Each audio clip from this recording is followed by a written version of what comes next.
once No, young niece. You have no idea. Hey, no. They still wrong. make a lot. Nah. Next. Win a fight or turret are still very late. Nah. No. And lastly, confidence in choose. No, not really. Like, see, notice how I never. This is pissing me off. Oh, young niece.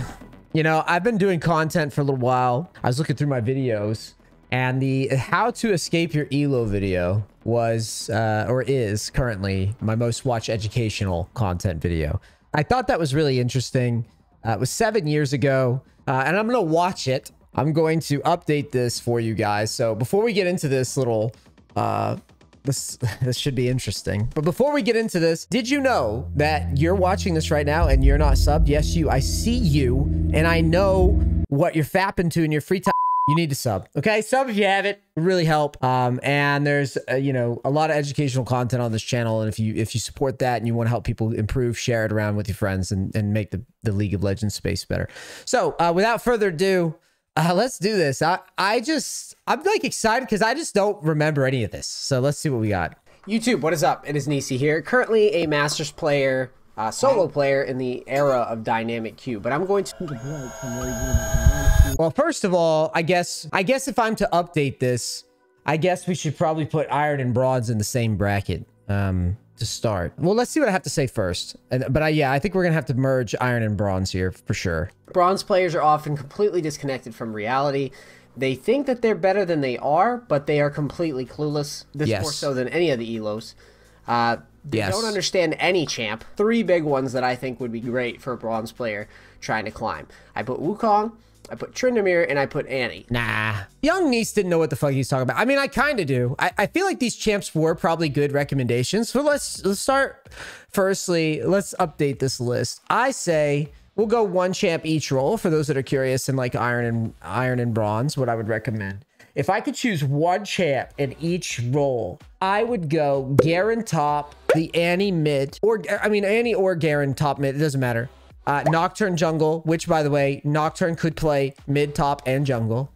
And then bot lane, I think I would recommend for a new player starting out, I think I would recommend Ashe, and I think I would recommend Nautilus. Something easy peasy, like super easy engage. Maokai Nautilus sound really good to me on paper. And then these tips that I'm giving, I mean, they're good generic tips, but this is how you know that like my coaching's changed so much, because like none of this is actionable. You need to fight to survive, not necessarily to kill. I don't think I was good enough as a content creator quite yet to really understand that the game was like different concepts that needed to be mastered, right? Like, because that's really all League is. It's like a bunch of different ideas, and depending on your understanding of each individual idea, if I had you, random viewer, in my game, and I asked you, you know, what do you do with this wave? And it's just like a random wave in a random wave state. You know, if you've seen in the coaching, countless amount of players that like have no idea what that, you know, what they do. Do they push? Do they freeze? Could they argue for either? Do they even know what they're arguing for? How many considerations are they making on whether or not to freeze or push? And I think that was something that I did not quite understand how to articulate here. But generically, yes, my advice was good, and my champs were probably okay. Although Tryndamere has gotten a lot harder over the years. I would still say he's relatively simple, but yeah, I would have modified this list now for sure to those other champs. All right. Bronze and silver, about 60-70% of the player base. The young kids... Oh, that's not true anymore. The curve has been flattened out a little bit more, right? I don't actually know the distribution anymore. I don't even understand, like, why they even made Iron a thing. Like, it's such a weird tier. Like, do they want to make people just feel like the absolute troglodytes or what? Like, the Iron players out there, like, I just don't understand what Iron is. Like, why does this tier even exist? Actually, it's so weird. It's like, you are stupid. Like, that's basically, sorry Iron players, but look at this. Look at this fucking curve. Mechanically, they're actually not that bad. Mechanically, they're okay. No, they still make a lot of mistakes. No, they make a shit ton of mistakes. Holy crap. I feel like I'm skipping way far ahead, and I don't know what the fuck I'm going to be saying about Plat and Diamond then, because I feel like a lot of these things apply to the mid and late game as a mystery is so just wrong, and the laning being kind of optimized is so wrong. I could pretty much jump into lanes and like Iron to gold and just like ranch people, like even in Korea. Like, that's not really that hard. You need to watch high elo gameplay beyond the 10-minute mark, okay? And then aside from all the other other obvious things like dropping wards, but you need to watch the high elo gameplay at the 10-minute plus mark, because everyone knows how to lane pretty much. It's what the high elo players do after the point that should be start to be more important to you. And every time you win a fight or a turret, you get a kill, win a turret, you need to just back and reset right away. That's fair though. Right? That's good to talk about back timings. Silver players. That's a good overarching idea. Okay, so the champs here. I mean, I already told you the 5 for the roles, so we don't really have to touch on that anymore. Play one strong champ only, all roles. I agree with that still, actually. That's good advice, holds up to this day. I feel like people just fuck around and play all these champs when like many other champs could slot into different roles. I still believe that like you could take Maokai and play him in legitimately any role. And if you're good at Maokai, it won't matter. I feel like if you're good at Nocturne and you play him in just about any role, it's fine. If you're good at Master Yi, play him in any role. It's better to learn that way. I still truly believe that. I think people follow the meta too tightly. I really believe that people follow the meta too tightly. I think the only time that's not really applicable is when it's like a support. It's kind of hard to like make a support work. It's kind of hard to make it ADC work in all the roles. But like generally speaking, like if you main a champ, consider just taking it to the other roles. At least give it a thought. And then overall, like communicating with pings only is cool. Again, like work trading in a CS pattern seems pretty generic. That doesn't have anything to do with like offense, defense. Doesn't have anything to do with trade stance. That doesn't have anything to do with like, you know, juggling information or thinking about whether or not you're basically thinking about whether or not you like defended an early invade. Stuff like new players really fuck up. Like they fall asleep at level 1. They don't move. They don't do level 2s. Like you can very clearly tell, just like I said at the beginning, that I don't have like any actionable tips. I don't have like anything to really like help people out. I'm not talking about, yo, play off of level spikes. I'm not talking about, you know, make sure that every fight your teammates are nearby before you go in. Like check the minimap, make sure they're kind of like posturing near you before you go in. If your teammates, like if you're a jungler, like, you know, master clear, like all this stuff is very like, it's very high level, but it's not actually that helpful. It's kind of amazing that this video has 1 million views, because like it goes to show you that like educational content, people were cranking educational content and ideas, but no one had really like tapped into like coaching and really trying to like fucking drill, you know, into the details of it. This is where things start to get a little bit better mechanically. The rules are clear in gold, but players are still very lazy. The rules aren't clear at all. The right move is. Nah. They oftentimes. I noticed when I speed this up, I sound like that fucking political guy. It's terrible. It's Shapiro.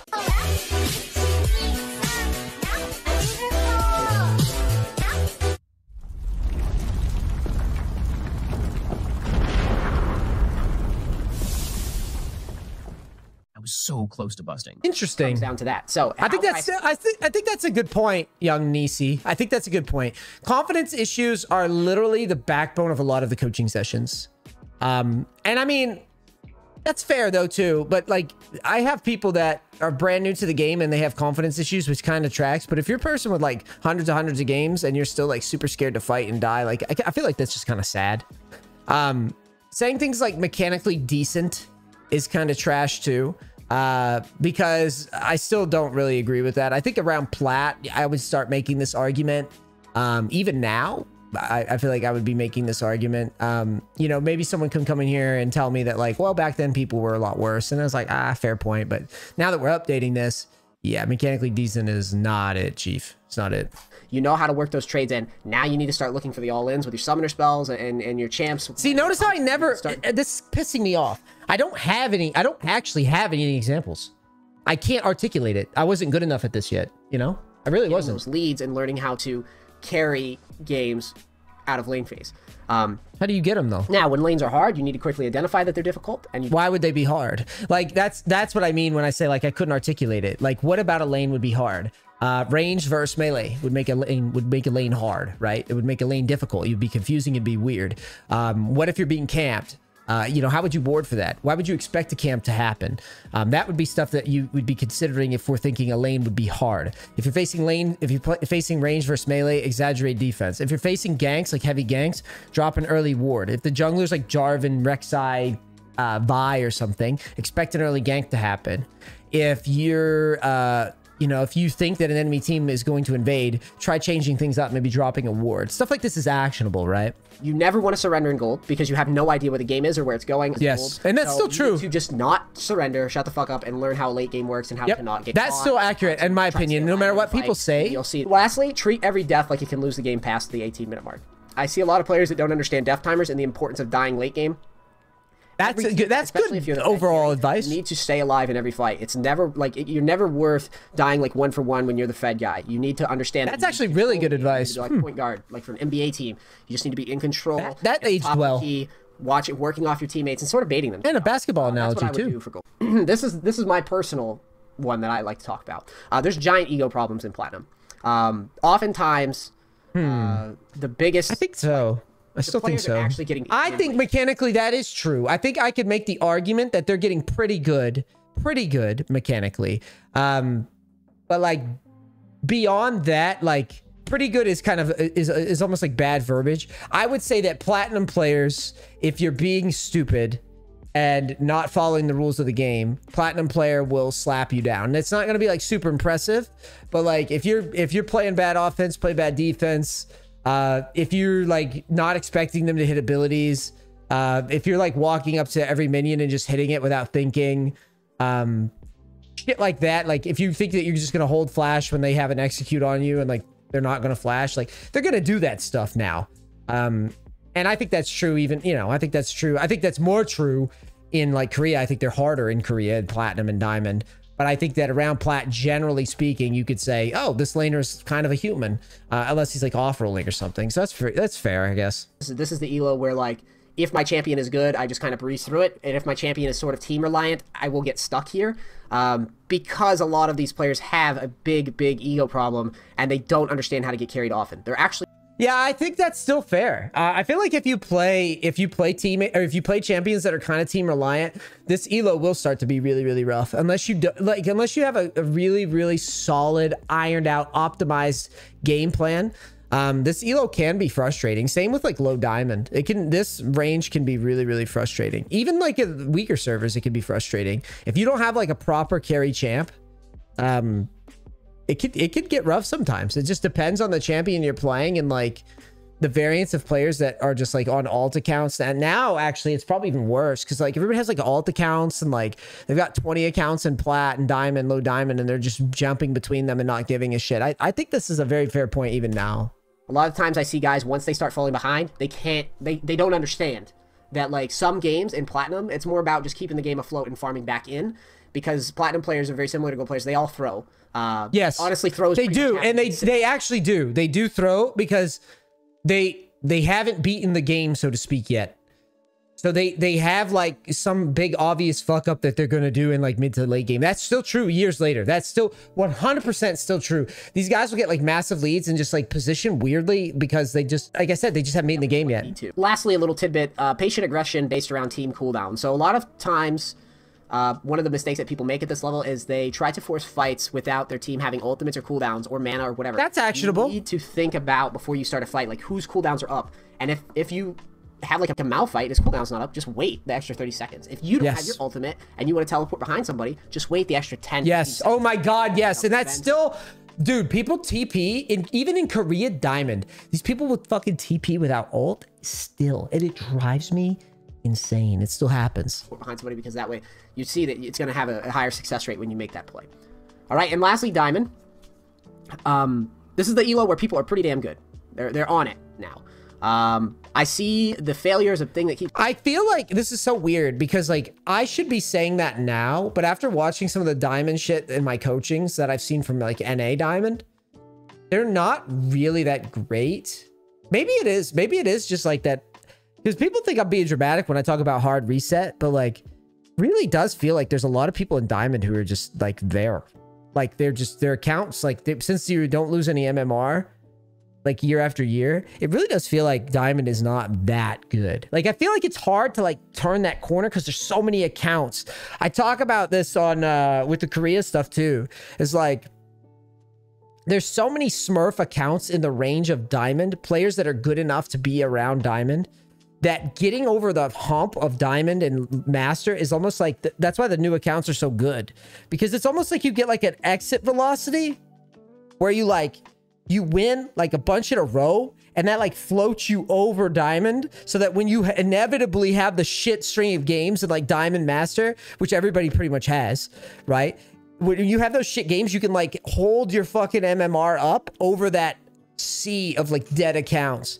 I feel like Diamond is good. Obviously, it should be sort of good for the players that have recently gotten there, right? Or players that are like actively playing through Diamond. But like, if you're just somebody that's like logged in and you were Diamond last year, you could actually just get into Diamond pretty quick, but then just be kind of like, I don't know, you could be just kind of useless, in my opinion. Diamond, and that's what I'm going to focus on for this, because I think, honestly, like, once you're Diamond 2 or higher, you're pretty high level of this game, and there's no point in coaching you.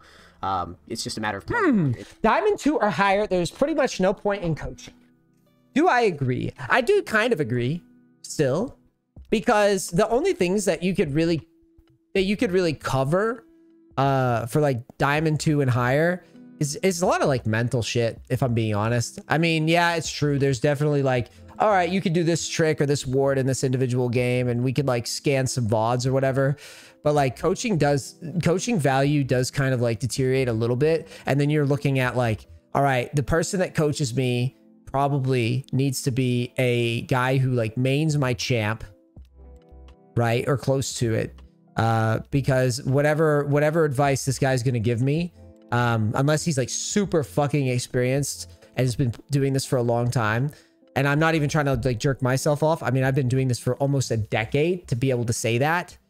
But I'm just saying that like, in order to look at higher than Diamond, you would really need to have somebody who specializes in coaching, and ideally probably someone who specializes in your champ, at least in my opinion. In Diamond, one-trick ponies deviate too much. Yes, still true. There's a lot of one-trick ponies in Diamond who basically just deviate. Still true, and they don't dodge. I see all the time. I see people that get to Diamond playing like Sejuani, and then like one day they get online and they decide that they're just going to play fucking Malphite all day. But they don't understand that what got them there is playing that champ. So, if you want to deviate, you really need to hammer it home in normals before you go into your rank. So that's weird, because I can't do normals here in Korea. But yes, that's not that bad of advice if your normals MMR is good. I mean, nowadays everybody has like a billion Smurfs, so you could probably just play on a Smurf. Sad that your Sejuani jungle only has like a 52% win rate. Oh well. You better figure out how to make Sejuani. You better start grinding out the games or practice the fuck out of your champ in normals before switching it into ranked just out of nowhere, because that's kind of fair though. I see a lot of people who are good at bad champions. Like I just said, basically, champs that aren't necessarily champs, but they're amazing at those champs. They just can't do it alone. I love this. That's actually not a bad. That is not a bad point. There are so many champions like Brand, which like just sucks. For example, here, like it's so hard to make Brand turn the corner into like the upper tier, right? It's so hard to make certain champions like get to high Diamond or Master. That's actually a pretty good point. I still kind of agree with that. It's very hard. Like, you really have to crank out games and just play like spotless with those champions, and then just kind of get a little lucky too. For me, obviously, I've been doing the Gangplank stuff. Gangplank gave me a high, like 75% win rate all the way up to Masters. I'm good at the game. Yeah, that was bullshit. Gangplank was crazy back then. Was too skilled. If he fixed his ego problems mechanically, he seems like he'd be a pretty good player, but he needs to accept. And a lot of players in Diamond need to just accept that they don't get the little nuances. They need to fix the little problems and not be so mad at Yeah, this is true, but also, you know, in defense, now that I've had an account that's gotten pretty sticky with the Korea climb, in defense of the large amount of games played accounts, it's actually like real fucked up. Back then, it was a lot less fucked up than it is now. Because back then, we didn't have, everybody had, like every Diamond player back then didn't have like 20 accounts yet. I mean, we did have multiple accounts, but we didn't know, like content creators now, bro, like where's my fucking, remember that, like I have that fucking accounts sheet where I have like 40 accounts. Like, you guys don't understand, man. Like, if you're watching this video right now, if you're sitting here thinking like climbing's annoying, I really want you to hear what I'm saying, because I would be the first to surrender multiple accounts and play on one account, because I truly believe that so many people, Korea, NA, EU West, the more accounts you have, the more shots you can take at high elo until you get basically some good RNG and a good run, and then you can just hold it and like play like a couple games a day, and you don't really have to worry about it. So in defense of the hard stuck players like Diamond, bro, it's so much easier to make a new one. Like, it's so much easier to do that and to give yourself another shot to climb up. Anyways, I digress. I see a lot of one-trick ponies. I played this game for a very long time, and what you'll see when you're playing against people that have played... I said I played it for a long time. I'd only been playing it for like 4 years. I used to play Tryndamere. In Diamond, it starts being more about picking spots to take advantage, but not playing like you're going to just hyper-carry the game. Play smart, play calm, cool, collected, like a poker player, tight, aggressive, and that'll help you win. I think that's really good advice still. That's kind of true. All the time in Diamond, people losing games because they can't manage split pushing, and that's what I use all the time if I want to climb with a bad team and I'm fed. I just split push and take advantage of them. Yeah, but except now it's a little bit harder to even do this, though, to be realistic. This is harder to do. You do have to. I think the game has come a long way, actually. Now I think about it. Like, yes, I could still ball lane and get fed, but I do have to like group more and do like more fancy rotations and like group for objectives at the right time and stuff like that. So I think it's a little simplification, this. I also think that you can very clearly tell that I'm speaking, and this is why like coming here was pretty good overall, because I'm speaking from a position of like one style with like top lane where it's like gangplank, farm up, press R, barrel people, Tryndamere split. Now I have a lot more like complete knowledge of the game from before, or at least compared to back then. And now that I look at this, I just think to myself, you know, there's so much more to getting out of Diamond than this. There's things like knowing when to back off of dives in like before you get dove, like sitting back and like not getting dove. I like to use the term for people that want an updated tip for like how to get out of Diamond. An updated tip would be like, your opponent's best move is their move. That's actionable. So if you think in your head, hey, if this guy invades me, that would suck. Play like he's gonna do that. Literally. Hey, if this guy ganks me, that would blow. Ward for it. If this champion's going to gank me and I lose, ward for it. If the enemy team invades me and that would lose, ward for it. If we invaded the enemy team at 1:30 and they're all going to like get shit on and they're not going to be able to play the game, try it. Like it is that simple. Think about what the best move is. Try to do it. And if your opponent has a move that they could do that kills you, give them credit. Learn to respect their good move, because that good move is going to start showing up. The minute that your brain goes, that guy could flash and kill me right now, back the fuck off. I mean, it's going to happen. It's going to start happening. Hopefully this helps you, and hopefully I can just link this down in my fucking chat when someone's like, how I get out of silver and bronze.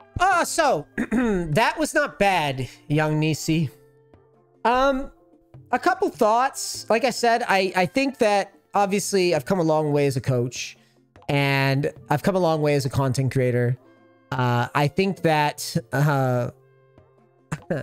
I think it's just funny how, like I said, a lot of these ideas were just so not like people would have watched this video and just been like, yeah, but like I didn't show any of these things. The coaching format that we created was really fucking good, with like the live coaching and like yelling at people. I know people flame me for like yelling at people, but man, did it make me so much better at being able to frame up what it is exactly I was doing. Because I remember the first time that I started doing like live coaching and I got a guy in a call and I was watching his gameplay, and I was just like, you need to push. But like, he didn't push fast. Do you know what I mean? Like he like pushed and like E'd like like it was Garen. He like E'd like 2 of the 6 minions and like autoed some of the time. And I'm like, wait, this is how he thinks pushing is. And I was like, no, man, your E has to hit everything. You need to push faster. And it's like the guy's running the lane. He's like not using his abilities. It's like, oh, that's actionable. Like people don't use their abilities to lane. Like they don't actually use them every time they're up. Like it's so funny to look back on this dumbass video. I mean, young NEACE had some good ideas, like some good overarching ideas. But I review this and I give this a solid like 5 out of 10. Because the ideas were okay, but there's no concepts to even think about. Like sometimes I hint at the concepts, but I had no idea to frame them. I certainly didn't show them at all. So I guess I leave you with some thoughts. Like if you're in low elo, I mean, really just start with fucking simple shit. Offense, defense, level spikes, leveling properly with the mouse or with the keyboard, getting your camera unlocked, making sure that your tech issues are solved, right? Learning how to communicate with Pinglish, stuff like that for low elo guys. Middle elo guys, brother, start thinking about what the hell a min-max is, right? Clean up those leaks in your CSing. Make sure that you're not just being lazy with the rules that you learned originally. Make sure that make sure if there was something that you skipped, like moving efficiently, leveling efficiently, you know, watching VODs, like make sure you incorporate those things into your game. And lastly, if you're a high elo guy, brother, just make a new account after you learn your main champ. Start on a new account. If you really want to spike higher, that's the best way to do it, man. All the streamers do it. Don't let these motherfuckers that never play high elo try to lie to you. Streamers that got to high elo, they usually do it on a brand new account, just at the right time when their champ is strong. I remember I made Masters. It was like 100 and something games here in Korea with a 70. Remember I had the video, whatever the fuck it was. I was like, yo, I made Masters. And I had the video. I was like, look at my win rate. Crazy. I did it all solo. I streamed it. And then motherfuckers came out here and made it in half the amount of games. No difference. Just they changed the elo system. So just don't be too hard on yourself. If you're like a diamond guy aiming for higher, man, this game's exhausting at that level. Lots of dodging, lots of just griefing and variance and gimmicky shit with the ladder. Just don't let it get you down too much, because it got me down originally before I at least got into Master. So at least I could say, okay, like at least I got somewhere decent. Obviously would have liked to get higher here. That's just been my thoughts. And then we could obviously shoot again, because you know, once the ladder soft resets, I got a third account, we can run it back. But yeah, overall, NEACE needed some work on his fucking concepts, because he didn't know shit about concepts. But I hope you guys enjoyed this. This was kind of fun to sit through. I think that, you know, I'm proud of little NEACE though. He stuck with it. He made a full out video. He made a presentation. He just didn't have any examples, which is kind of lame. But yeah, let me know what you guys think. Like I said, this was a bit of just a fun little thing I wanted to do. I was feeling restless. I felt like I couldn't sleep, and I wanted to record something. You know, I appreciate all you guys supporting me over the years, allowing me to do this job. And we've come so far, man. Like, we really have, from the humble beginnings. I remember I had a guy donate me a fucking portable AC unit when I started out. And I remember just like going to Korea, not really, like, even when I was younger, like I couldn't even get into Master with Gangplank when he was like kind of semi-broken. And thinking back to that, like, I remember too, I used the excuse that like Gangplank, his laning was too exploitable, but that wasn't what it was, dude. Like, I legit just could not lane for shit. I wish I could go back in time. Like, it's so funny as you get older, because you do get smarter, but you get slower, right? And it's like, I wish I could go back in time when Gangplank was popping, and I understood these little nuances, the little mistakes I was making, and when I was like more warm on the champion. I really truly think that I could have fucking crushed with that champion at that time on that ping. It's just funny to look back on it now and to just think like, man, you didn't know shit. You were good. You were good enough to be Masters on this server at this time on NA. Like, you were good mechanically. You thought you knew, but you did not know. You like didn't understand how to explain the game. You didn't understand why you were winning. You knew how to mechanic your way through it, young NEACE, but you didn't know anything about how to like truly play against people that have good laning too. You know? Now I'm older and slower and like lethargic. But anyways, let me know what you guys thought of this. I hope you had fun. Shouts out to y'all for sticking with me all this time. If you've seen this original video and you're seeing the new one, thanks for being here. Thanks for being awesome. And yeah, let me know what you thought about this in the comments. And if I left anything out. Love you guys. Peace. Thank you.